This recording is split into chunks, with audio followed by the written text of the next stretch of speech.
away from Pulse Chain. We're like, and y'all are voting for this. Okay. No, thanks. Don't want to be a part of that. But I guess there's not much we can do about it. So if you see like the revolt or cult fucking node that's there and you disagree with them being able to take equity from Pulse Chain out of the network in that respect, then don't stake to their fucking nodes. Go stake to Alex's node, the Infero one, or David Feeder or some shit. Yeah, totally.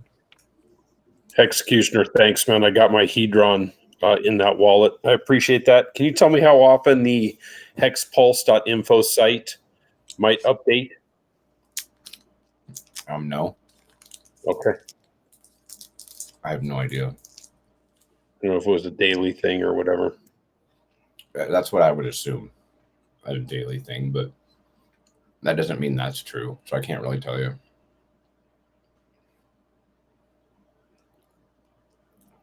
You know what they say when you assume?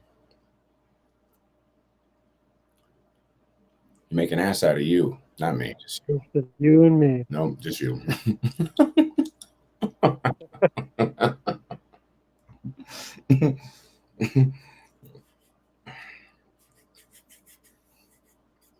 Hey, just a reminder, by the way, the Hedron was actually never in your wallet. Your wallet is just a way to look at the blockchain.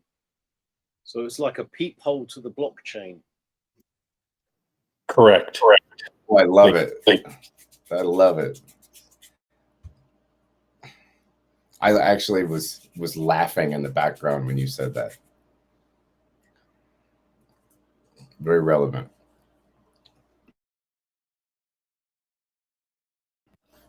Well, some people get scared, don't they, when they don't see money in their wallet? They think it's not in their wallet, but it never was in their wallet. Yeah, I totally forget that people think that.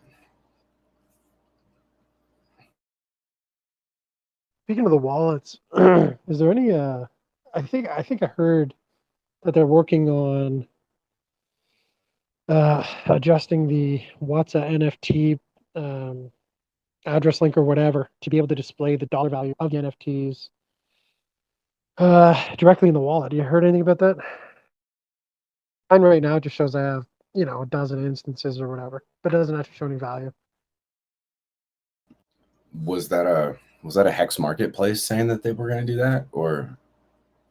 I can't remember exactly who. It was many chats. Yeah. Well, I will say that sometimes Nomad goes and asks Alex a bunch of questions, and maybe he knows something detail wise about a UI thing that may be happening with Alex, but I don't know. That would be nice. It seems like something that Hex Marketplace would do, because I think that they were talking about adding WhatsApp NFTs to their protocol or their marketplace front end.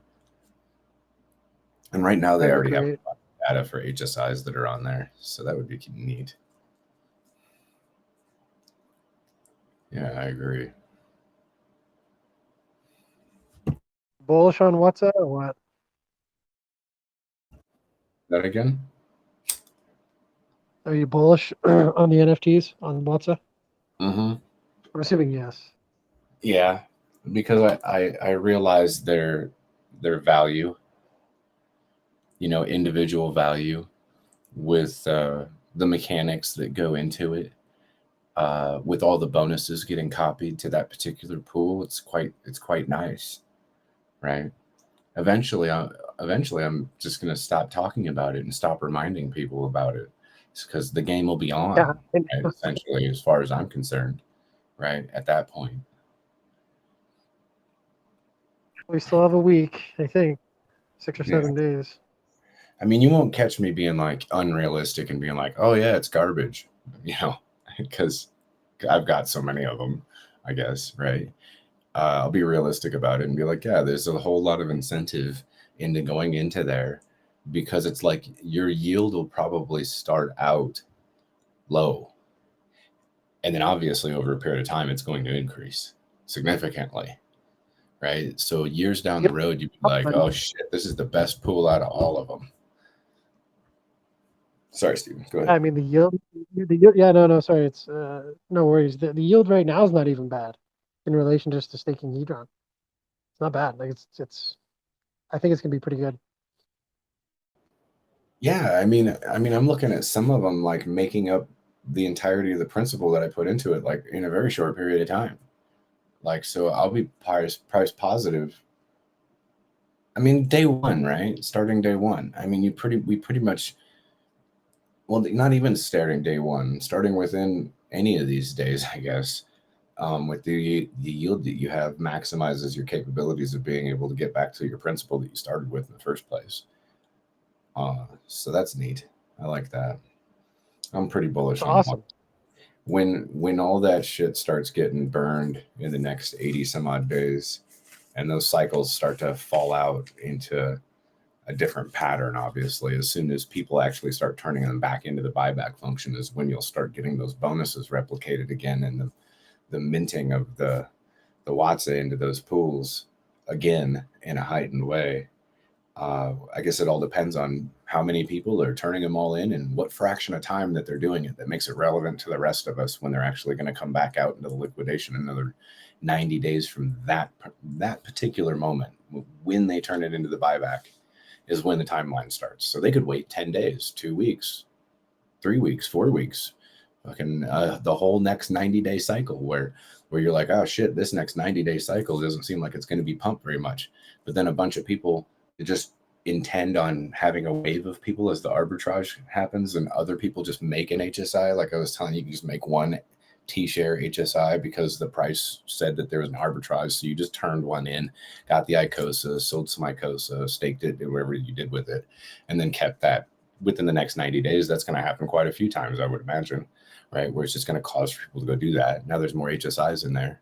And then maybe 180 days, then when some people didn't turn in their ones from the original liquidation point within this first 90 days, they turn them in then at that moment. And all of a sudden you have a big boom and influx and a wave of, you know how like Hex stakes, when you go look at some of the charts, it looks like a big wave of ending stakes because the short time rolling stakes that build up that are big giant players kind of pack up against the long-term stakes that are now coming to fruition.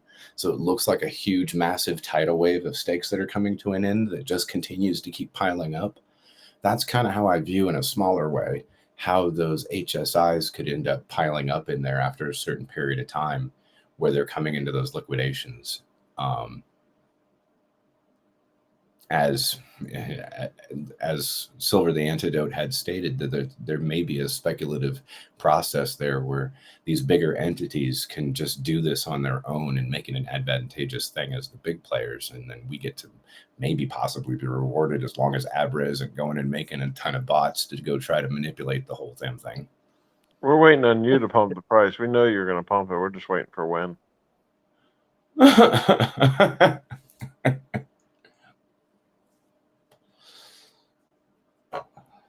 Yeah, Steven, you hear that? We're waiting for you to pump the price. Go pump it. Oh, I thought it was you. I think he's referring to you. Oh, It's Probably not definitely referring to me. I know. He tries to make everybody else seem like they're the big fish.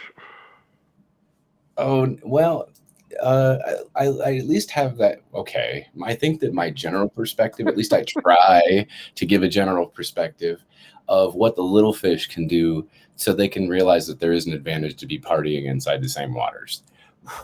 Right. So my perspective would be like, even if you're a little guy, you can deploy this, or this, and have these advantages. You choose whichever one you're going to do because really you're not wrong.